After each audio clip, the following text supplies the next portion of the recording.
Good morning সবাইকে। আজ মঙ্গলবার, মেয়েকে তো স্কুলে পাঠিয়ে দিয়েছি, মেয়ে চলে গেছে স্কুলে।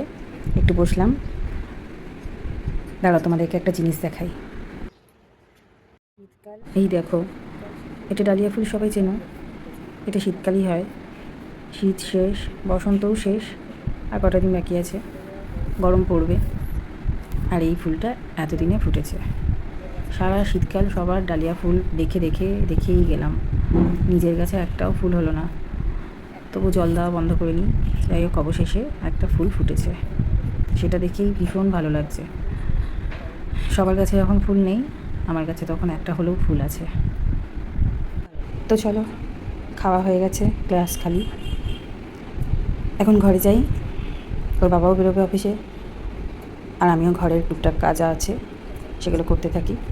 চলো, পরে আবার দেখা হবে। টাটা, সবাই ভালো থেকো।